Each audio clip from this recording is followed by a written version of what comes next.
The head-scratching mystery behind the green children of Woolpit. In at least two historical accounts, children with green skin appeared in the English village of Woolpit in the 12th century, but to this day this strange tale continues to leave historians baffled.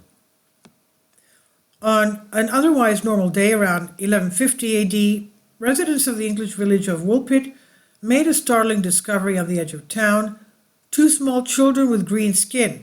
Not only did the children look strange, but they also spoke a strange language and seemed perfectly repulsed by most food. Taken in by villagers, the odd pair eventually lost the green tone in their skin and learned to speak English.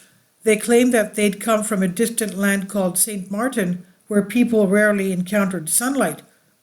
In the years since, the green children of Woolpit have become a baffling historical mystery. If they truly existed, what turned their skin green? What was the land of St. Martin? And could the explanation be extraterrestrial? The green children of Woolpit make their first appearance. The story of the green children of Woolpit was recounted by two different chroniclers: the 13th century historian William of Newburgh and the 12th century abbot Ralph of Coggeshall. But Newburgh and Coggeshall both tell a similar story of how two green children appeared in the village of Woolpit.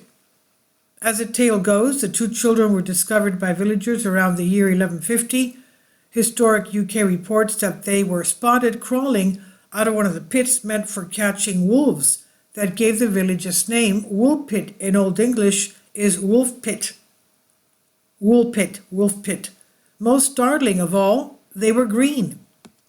During harvest, while the reapers were employed in gathering the products of the fields, two children, a boy and a girl, completely green in their persons and clad in garments of a strange color and unknown materials, emerged from these wolf pits. Newburgh recounted in his Historia Rerum Anglicarum, History of English Affairs, from 1220.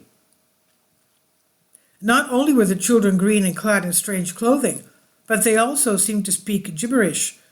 Coggeshall reports that they were taken to the home of Sir Richard de Calne, who lived nearby, but though de Calne offered the green children food, they refused to eat anything. After a few days of this, the green children of Woolpit discovered some green beans growing in de Calne's garden and eagerly gobbled them up. Before long, they reportedly took to eating the food the villagers offered them as well, and began to lose the green tinge of their skin. Though the little boy grew sick and died, the girl seemed to flourish under the villagers' care. Before long, she mastered the English language and told the people of Woolpit a strange story about their homeland. The legend behind the land of St. Martin? The girl, who took on the name Agnes Barr, according to ancient origins, eventually told the villagers that she and her brother had come from a place called St. Martin, but she was not sure how they ended up in Woolpit. On a certain day, when we were feeding our father's flocks in the fields, we heard a great sound, such as we are now accustomed to hear at St. Edmund's when the bells are chiming, she said. And whilst listening to the sound in admiration, we became on a sudden, as it were, entranced, and found ourselves among you in the fields where you were reaping. Upon further questioning, she said that her country was Christian and had churches, but otherwise was quite different from England. The sun does not rise upon our countrymen. Our land is little cheered by its beams. We are contented with what twilight, which among you precedes the sunrise or follows the sunset.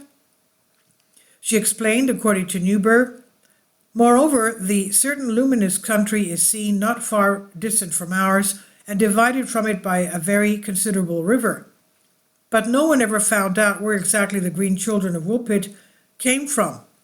As Mental Floss reports, the girl, Agnes, apparently lived a fairly normal life, although some sources state that she became rather loose and wanton in her conduct in her later years. So, who were the green children of Woolpit? What was the land of St. Martin? And could the explanation be extraterrestrial? Where did the green children of Woolpit come from?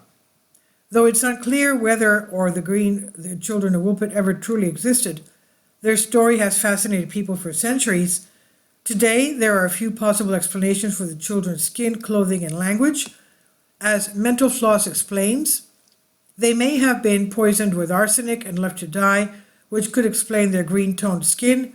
Another explanation for their green skin could be chlorosis, which results from malnutrition and may explain why their green skin faded away as they adjusted to a better diet.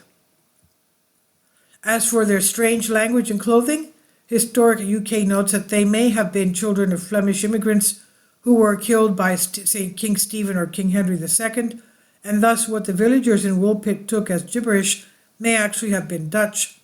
And the twilight described by the children could have been the leafy darkness of nearby Thetford Forest.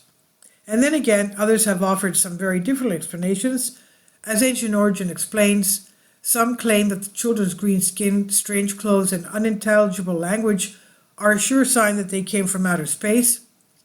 This theory appears to have first been put forward in the 17th century when Robert Burton wrote in the Anatomy of Melancholy, 1621, that the green children of Woolpit fell from heaven, quote unquote. Though there's little evidence to back this theory up, it's certainly true that there is some overlap between the story of the green children of Woolpit and the modern description of aliens as little green men. Of course, there are also some who say that the green children of Woolpit never existed at all. To William of Newburgh, who chronicled their story, this is of no matter. In his account of the children, he wrote, "Let everyone say as he pleases, and reason on such matters according to his abilities. I feel no regret at having recorded an event so prodigious and miraculous," he said. And this is by John Kurowski from All That Interesting in Sun Collective Spark. Please leave your comments, and thank you for your support. Kindly support my Patreon account. The daily posts are 5 videos daily, and they are totally different from what I have on my YouTube channel.